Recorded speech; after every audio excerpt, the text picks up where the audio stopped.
Today, we're going to start the session with a conversation with Ryan Chan, CEO and founder at UpKeep Maintenance Management. Ryan, welcome to the show. Thanks so much for having me. It's great to be here.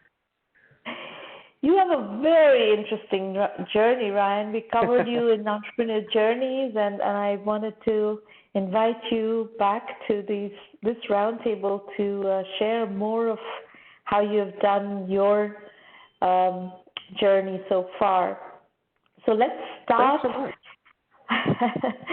Let's start by talking about bootstrapping with a paycheck. You know, we actually encourage, unlike other accelerators, we actually encourage people to bootstrap with a paycheck. And you have had a particularly interesting success with bootstrapping with a paycheck. Let's explain what you did to our audience and what has worked for you. Absolutely. Would love to share my story. Essentially, I was a chemical engineer at Berkeley. My first job was working in a manufacturing plant. So I got introduced into the tech world, not through going to school at the Bay Area, but really trying to solve a problem that I saw at my old facility. So what happened was I realized there was a big problem at our facility, and I wanted to go and solve it through technology. But I didn't know how to code. I didn't know how to build the software that I wanted to build for our old company. So I wound up quitting my job, but not to start working on UpKeep full time. It was actually quitting my job to essentially get paid to learn how to code. So my second job after college was actually working as an iOS developer. When I look back, I'm like, man, why did they hire me? But I'm so thankful that they did, because essentially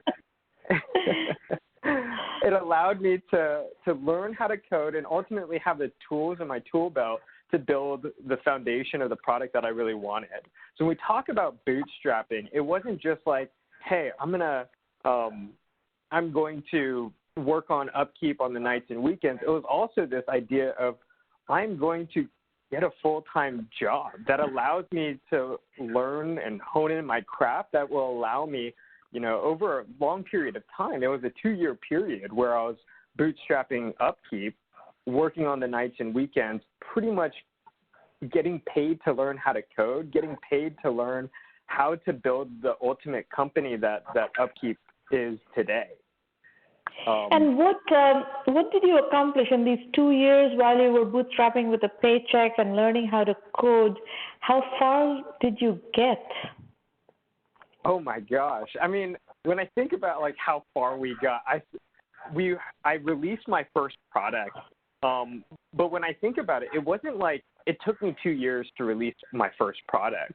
The very first product was actually released in the first 3 months of those 2 years. But what it allowed me to do is just create a product.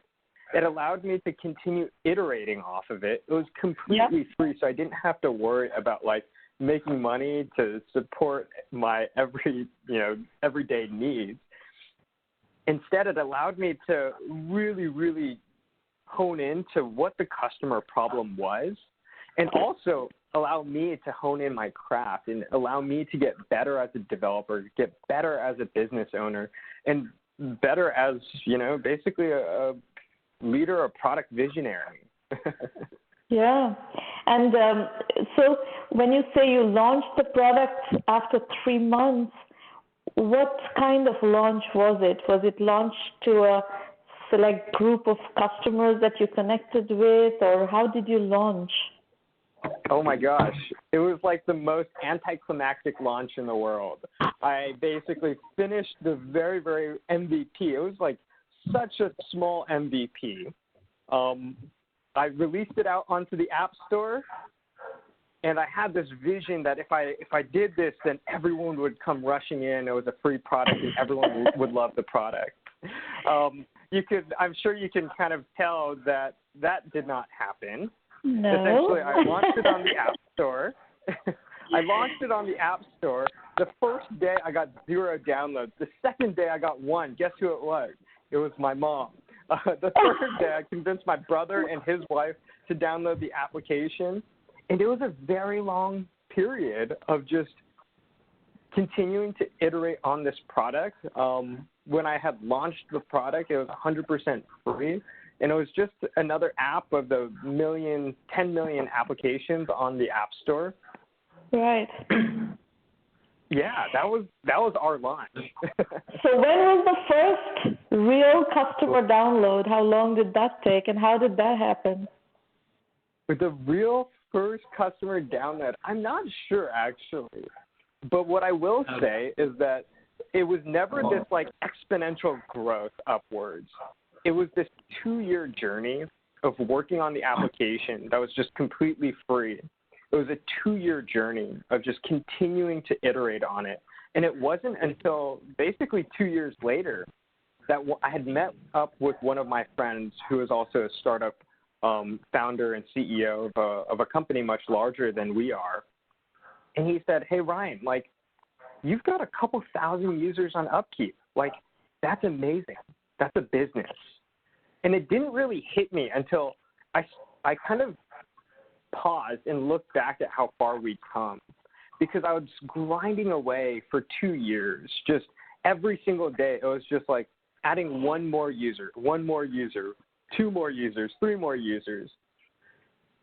And but people were organically finding your app. We were not doing any marketing as such, it sounds like, yeah? I wasn't doing any marketing. You kind of say that my conversations with our customers was kind of our marketing.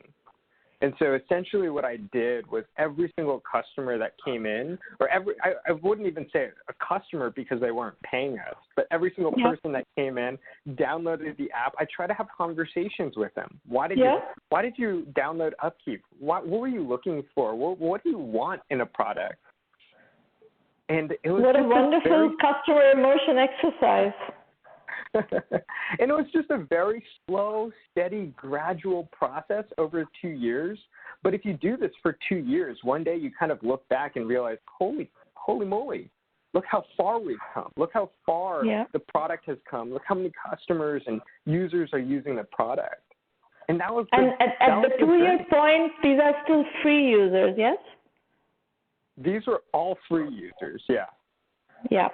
So what did you do at the 2-year point when you have 2,000 customers, your friend is telling you, hey, you have a business here, what was the next move? The next move, it was actually the funniest story in the world, for me at least, when I look back. I had met up with my friend for coffee, and he said, Ryan, you have a business. And he said, Ryan, you should quit your job and start working on UpKeep full time. And I was like, oh my gosh, like, I'm like deathly scared, but I think you're right.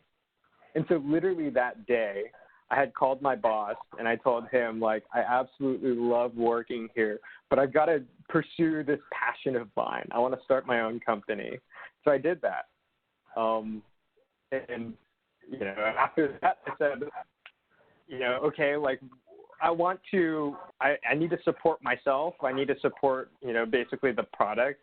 It was just a one-person company, just me. Right. And I had applied to YC, and that was basically the start of this next chapter in UpKeep's growth. So talk about YC. You applied to Y Combinator. Y Combinator tends to not like solo founders, but you did manage to get into Y Combinator. Talk about what happened. Sure. So I think the application process is really fun. The application process for me was really funny. I remember it was literally the week after that I had quit my job and started working on UpKeep full time.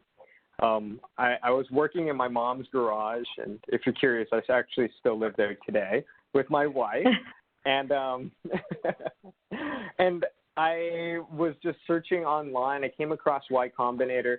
I saw like, oh, there's this like application you can fill out for $120,000 in funding. So I filled it out in 30 minutes, and I remember very explicitly my wife saying, hey, Ryan, like, if you're going to do that, don't you think you should spend more time? I explicitly remember saying, oh, it's okay. Like, they don't really like solo founders. They don't really like There's no way that I'm ever going to get in. But I applied anyways. And what I realized was, it wasn't so much about like spending hours and hours on the application, but really how well you're able to tell the story of how far you've gotten, how much traction you've gotten, and why you are or your team is the right team to take over this industry. I think I was able to tell that story in the application, even though I had spent a short period of time working on it. I was able to show this like grit factor that I've been working on this by myself for 2 years. I was able to show the traction that we were able to have. And ultimately, I think what YC saw in UpKeep was that, man, Ryan can do a hell of a lot with very little. Yep. Yeah, and frankly, in a way, you already had product market fit. You had actual customers using your product. So the missing piece was turning them into paying customers, but you already had a product that was in the hands of real users, real customers. So yes, you're absolutely right. Even if you're a solo founder, if you can show that real customers are engaging with your product and you have, the beginnings of product market fit, I don't think whether you're a solo founder or not matters as much. It doesn't matter whether you're a solo founder, whether you have a team of 5 or 50 or 100. At the end of the day, what I've come to realize is that, getting funding and receiving funding doesn't come off of having a great product. It doesn't come after, having a great team or a great idea. It comes through execution and traction. Traction is the operating word. Absolutely correct. Exactly. Yeah. Okay. Exactly. So you get into Y Combinator. You have a couple of thousand users. What did you get out of Y Combinator in the period that you were inside Y Combinator? What did you accomplish there? So I absolutely love Y Combinator. They push you hard. They push you to really think about your business and push you to have one core metric that you're really, really hyper-focused on. So in terms of what did we accomplish while we were there, they pushed me to move a lot quicker than I thought I was even moving. So the first thing that they said was, Ryan, you're doing a hell of a lot with very little, just one person, but you need support. You need people to help you build out the product. It's not like you need 100 people, but go out and hire your first employee. So I did that. During Y Combinator, hired my first employee. His name is Kevin. He's still with us today, and he is such a good guy. He's the best first employee because he was the person that was willing to do anything and everything and just be, a friend, someone to work on really hard problems with, and I'm so grateful of him. I couldn't have done it without him. During Y Combinator as well, we had switched the product over from not just, a 100% free product, but we offered a paid pricing tier where they really pushed us to think about, okay, Ryan, we know that you have a lot of free users. How much do you think people are willing to pay for it? And do you think people are willing to pay for it? So they pushed us to have a paid tier of our product. And because of some of these strategic decisions during YC, we were able to continue growing. And then I would say the third thing that we accomplished there that I really got out of YC was just the network of other founders. I had gone to Berkeley. I had gone to school up in the Bay Area, but I actually wasn't very in tune with the whole startup scene. I was always very focused in like the industrial chemical engineers, all of those groups and organizations. So during YC, before YC, I knew very little people that were in the tech scene. I didn't know a single person in YC. So going through YC, you get surrounded with a bunch of other startup founders that have done this before, that are going on the same journey with you. And a lot of them I still call my close friends today. And what percentage of the 2,000 free users converted into paying users? That's a good question. During YC, we were able to get, it was in the tune of like 300 customers by the end of YC. So we kind of backtracked that in. That's a great conversion rate. I mean, if you think about like our customer base, they were all using UpKeep for free, and some of them were using UpKeep for a year and a half, or almost 2 years to that point. Right. And it was actually amazing to see people saying, "Hey, Ryan, we want to support you. We want you to continue building this product and making it even better." Awesome. So now let's talk about your business. What is UpKeep? Sure. What is the functionality? What is the target customer? And how do you price it? Absolutely. So what is UpKeep? We build software for maintenance teams. So most common use case, you're working in a manufacturing facility, a piece of equipment breaks down. You'll basically pull out your phone, snap a picture, create a work order.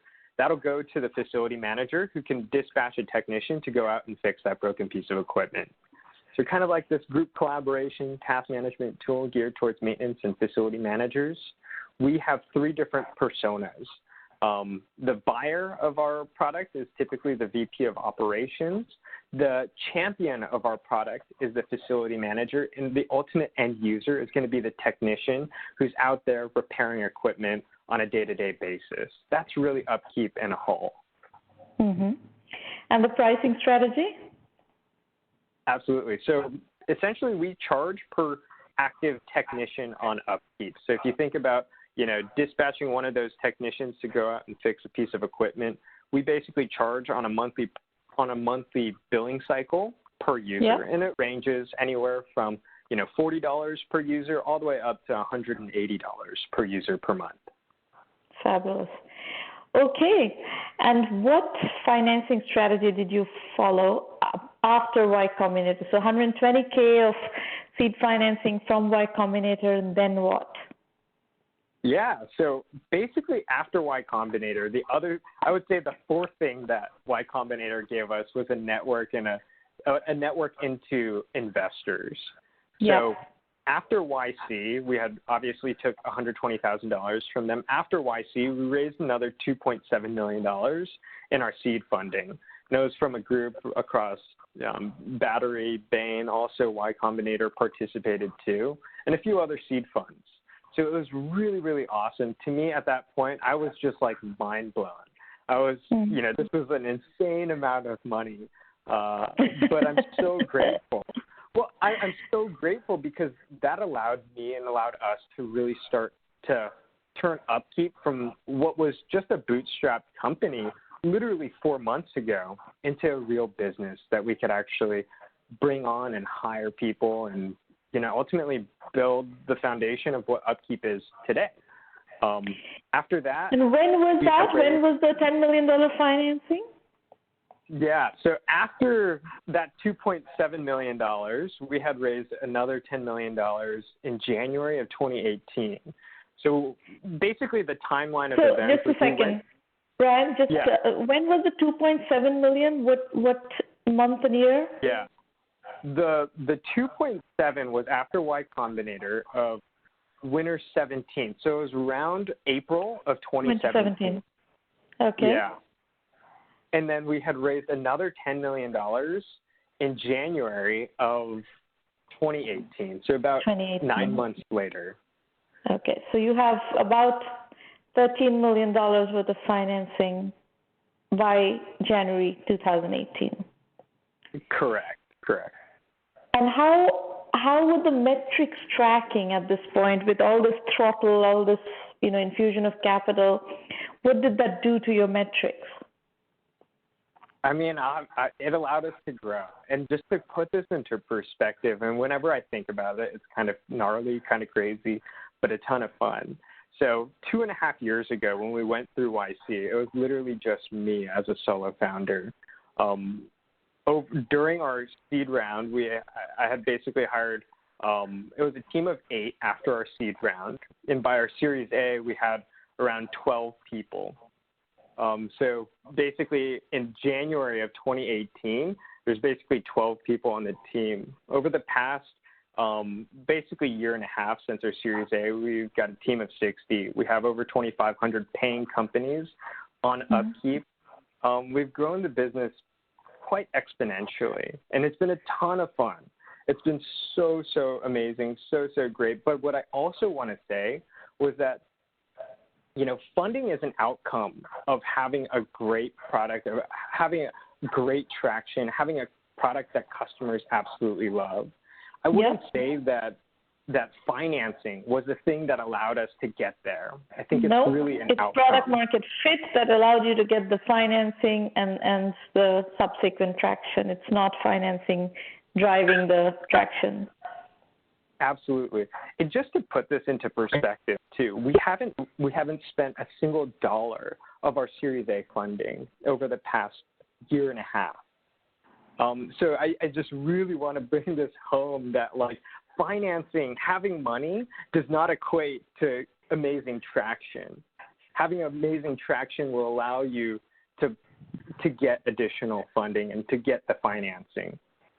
Well, and you don't need, at some point, I would argue that if you have enough traction and if you have some capital, you don't need to keep raising capital. There's a problem in Silicon Valley that entrepreneurs feel this compulsion to continue raising exorbitant amounts of money. I don't think that builds great companies. Absolutely. So where are you now? We are ending the summer of 2019, so more than a year and a half from your last round of financing. What do you think you're going to do in 2019 at the end of the year? What kind of metrics are you targeting, and where do you stand right now? In terms of number of employees, number of customers for us, we basically are on this path to, we're going to hit around 70, 80 employees on our team. We're going to get to around 3,000 to 3,500 customers by the end of this year.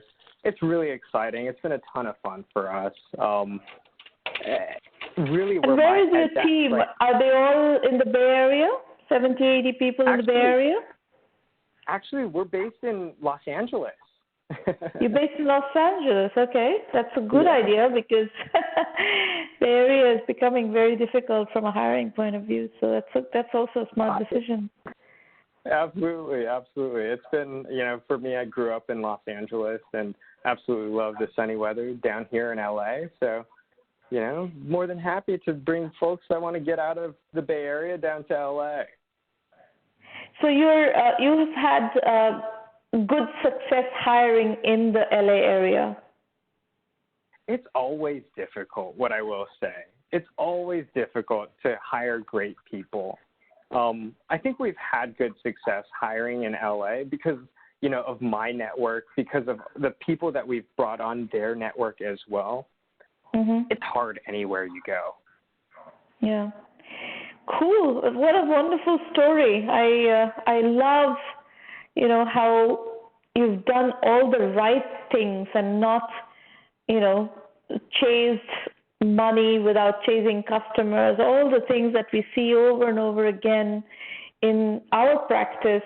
Entrepreneurs have this problem of believing that they need money first and then they're going to start chasing customers. And that's just not how the business works. The business works such that money follows if you have customer traction. And the reason I love your story and I invited you back after Entrepreneur Journeys is that I wanted you to reinforce that story from your experience. So thank you for that.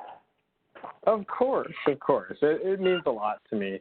And I genuinely believe that's how great businesses are started.